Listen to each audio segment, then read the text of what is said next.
Sarah Martinez had always dreamed of serving her country. Growing up in a small Texas town, she watched her grandfather polish his old military medals every Sunday morning, telling stories of battles fought and brothers lost. When she turned 18, Sarah knew exactly where her future lay. The Navy SEALs had never seen anyone quite like Sarah.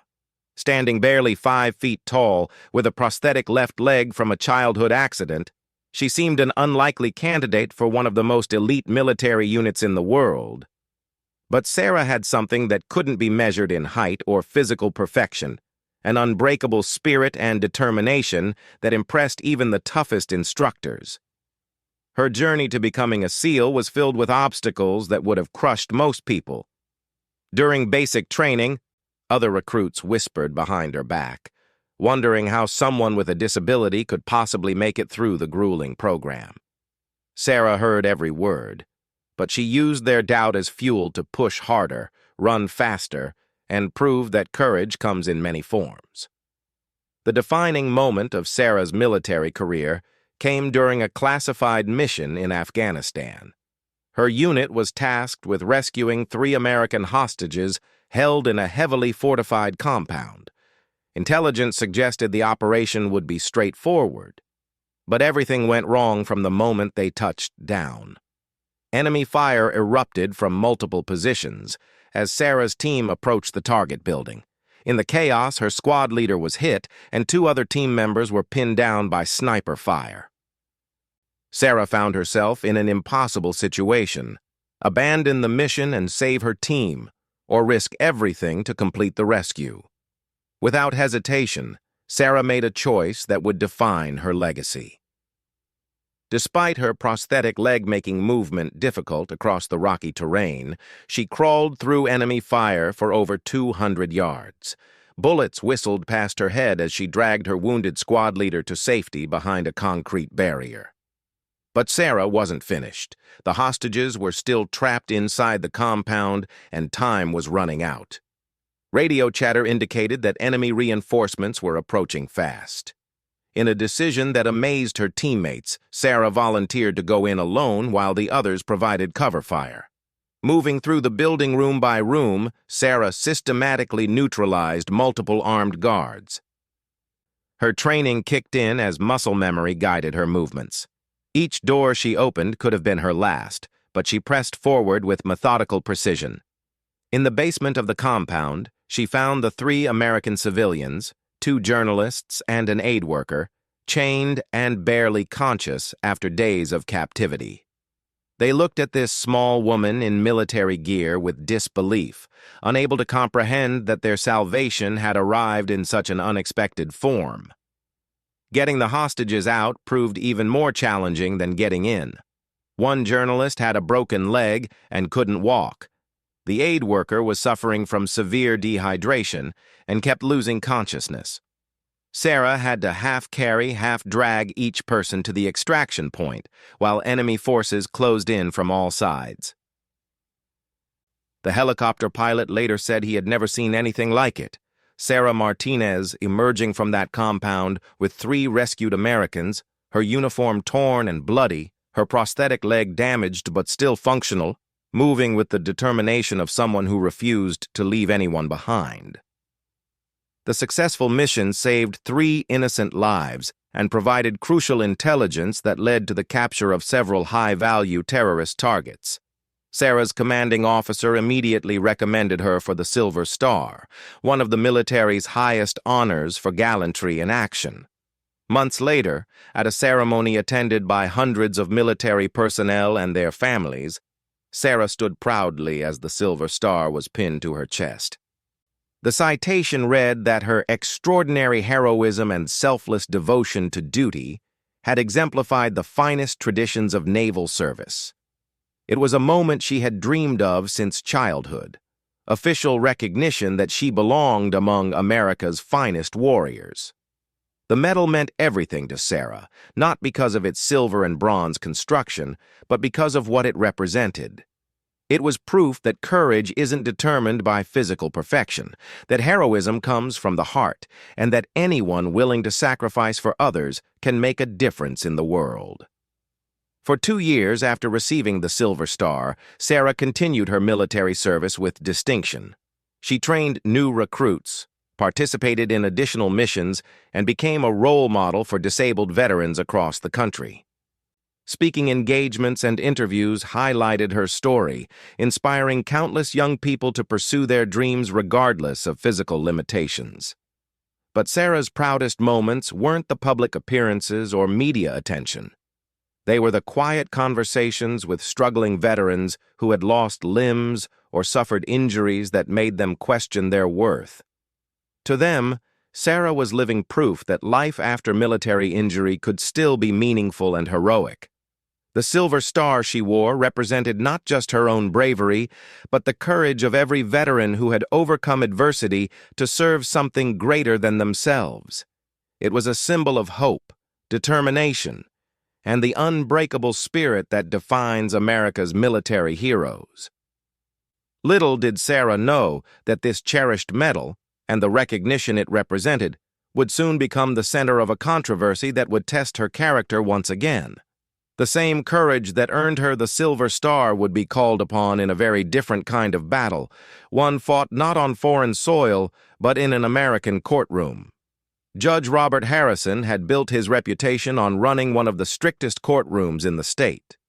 For 15 years, his black robes had commanded absolute respect, and his word was law within the mahogany-paneled walls of Courtroom 3A. Known for his zero-tolerance policy on what he considered inappropriate attire, Judge Harrison believed that respect for the judicial system began with proper dress codes. Sarah Martinez never expected to find herself standing before Judge Harrison's bench. After completing her military service, she had returned to civilian life, earning a degree in social work and dedicating herself to helping other veterans navigate the challenges of post-military life. Her Silver Star remained pinned to a simple blazer she wore to formal occasions, a quiet reminder of her service and sacrifice. The case that brought Sarah to Judge Harrison's courtroom seemed straightforward enough.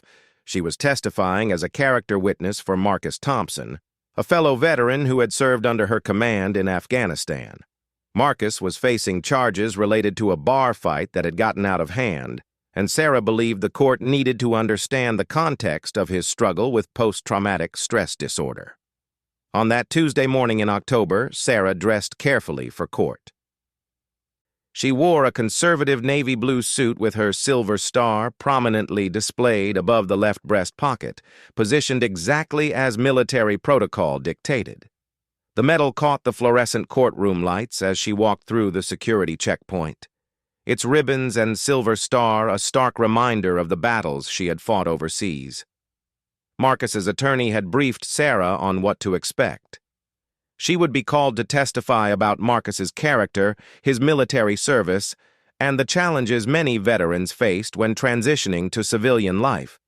It was testimony she had given before in similar cases, using her own experience and credentials to help fellow veterans receive fair treatment in the justice system. As proceedings began, Judge Harrison's eyes immediately fixated on Sarah's Silver Star. His expression darkened as he observed the military decoration, and those familiar with his courtroom demeanor recognized the signs of his growing irritation. Judge Harrison had strong opinions about what he called attention-seeking behavior, and to him, wearing military medals in civilian court appeared to be exactly that. When Sarah was called to the witness stand, she approached with the same confident bearing that had served her in military service. She placed her right hand on the Bible, raised her left hand, and prepared to take the oath that would allow her to speak on Marcus's behalf. But before the bailiff could begin administering the oath, Judge Harrison's voice cut through the courtroom's silence like a blade. "Ma'am, I'm going to need you to remove that medal before proceeding." Sarah looked up at the judge with confusion. "Excuse me, Your Honor?" "The military decoration on your jacket," Judge Harrison said, his tone growing more stern. "This is a civilian courtroom, not a military parade ground. Remove it immediately." A shocked silence fell over the courtroom. The court reporter stopped typing mid-sentence. Marcus's attorney looked up from his notes with surprise. Even the bailiff, himself a veteran, shifted uncomfortably at his post. Sarah felt her heart racing, but her voice remained steady. "Your Honor, this is the Silver Star. I earned this medal for gallantry in action while serving my country. I wear it as a reminder of my service and the oath I took to defend the Constitution. The same Constitution that establishes the authority of this court." Judge Harrison's face reddened with anger. "Young lady, I don't care what that piece of metal represents. In my courtroom, you will not display what I consider to be attention-seeking decorations. Remove it now, or you will not be permitted to testify." The words hit Sarah like a physical blow. Attention-seeking decorations? The Silver Star that she had earned by crawling through enemy fire, by risking her life to save American hostages, by proving that courage knows no physical limitations, reduced to nothing more than a shiny piece of metal designed to draw attention. Marcus Thompson, sitting at the defendant's table, watched the exchange with growing distress. This was the woman who had saved his life in Afghanistan. The same person who had dragged him to safety when shrapnel from an IED had left him bleeding in a ditch. Now she was being humiliated in front of a room full of strangers by a judge who clearly had no understanding of military service or sacrifice. Sarah's hands trembled slightly as she looked down at the Silver Star. In that moment, she thought about all the veterans she had counseled who felt forgotten and disrespected by a society that didn't understand their sacrifices. She thought about the families of fallen soldiers who would never see their loved ones wear their medals again. She thought about her grandfather, polishing his own medals every Sunday, teaching her that military honors were sacred symbols of service and sacrifice. "Your Honor," Sarah said, her voice growing stronger with each word, "I respectfully decline to remove my Silver Star. This medal was awarded to me by the United States Navy for extraordinary heroism in combat. It represents not just my service, but the service of every man and woman who has put their life on the line for this country.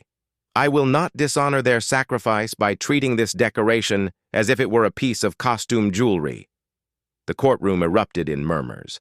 Some spectators nodded in approval, while others seemed shocked by Sarah's defiance of judicial authority.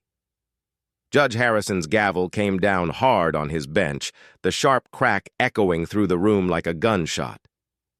"Ma'am, you are in contempt of this court," Judge Harrison declared, his voice rising with indignation.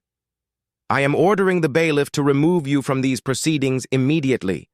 Furthermore, you are banned from testifying in this case or any future case in my courtroom until you learn to show proper respect for judicial authority." As the bailiff approached, Sarah stood straight and tall, her prosthetic legs steady beneath her, her shoulders squared in perfect military bearing.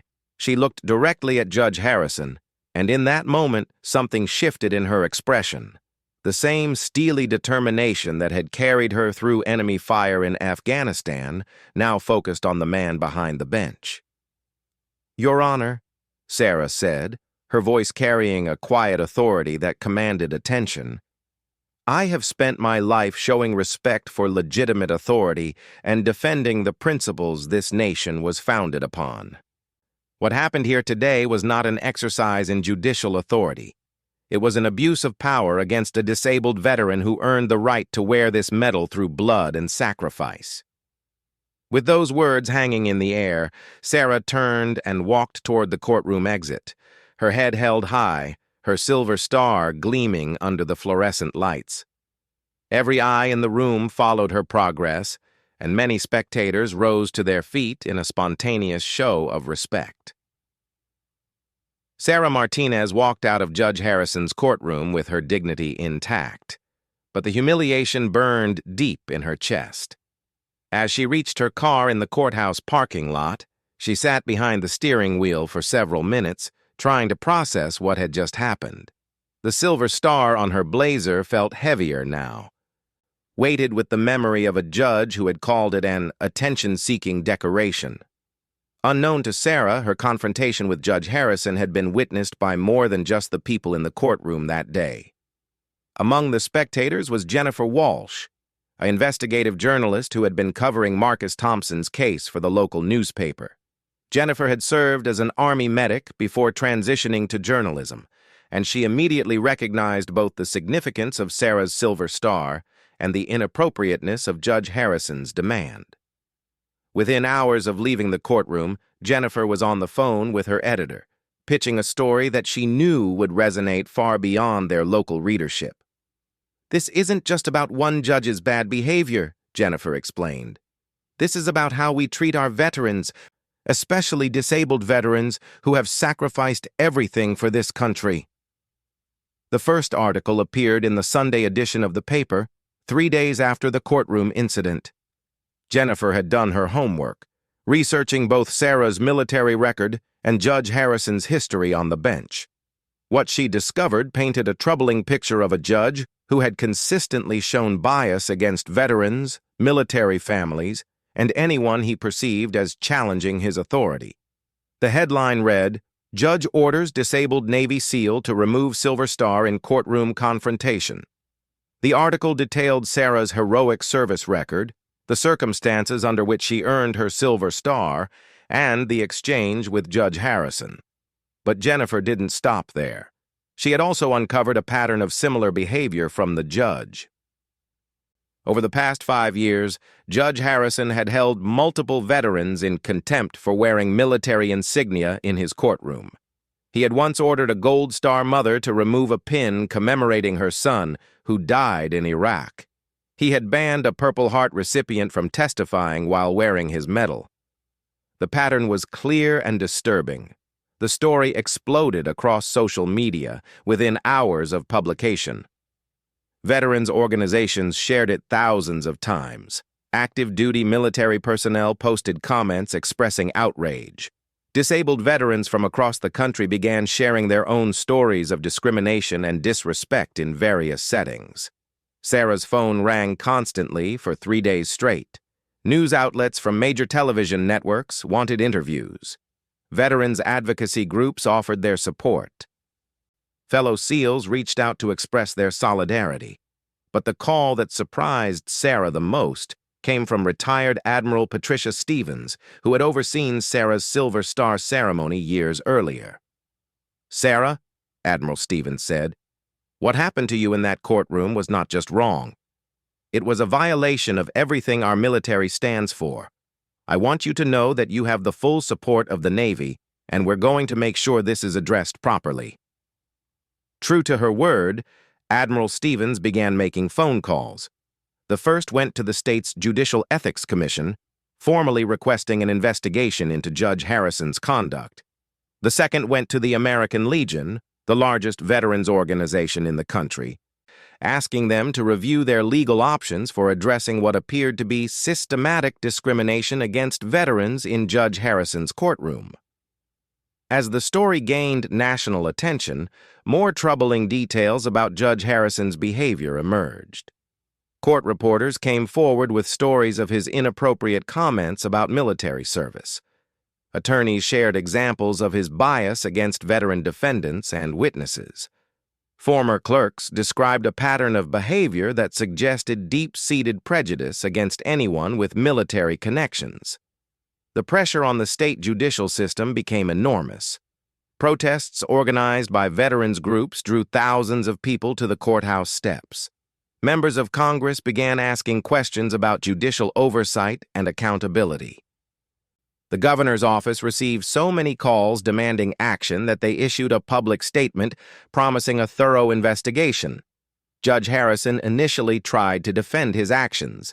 In a statement released through his attorney, he claimed that his courtroom policies applied equally to everyone and that he was simply maintaining appropriate decorum. But as more examples of his anti-veteran bias came to light, his position became increasingly untenable. The turning point came when security footage from the courthouse was reviewed by investigators. The video clearly showed Judge Harrison's hostile demeanor toward Sarah, his dismissive attitude when she explained the significance of her Silver Star, and his visible anger at her refusal to remove the medal. The footage contradicted his claims about maintaining neutral decorum. 3 weeks after the initial incident, the Judicial Ethics Commission announced its preliminary findings. Judge Harrison had violated multiple canons of judicial conduct, including failing to maintain impartiality, allowing personal bias to influence his decisions, and creating an atmosphere of intimidation in his courtroom.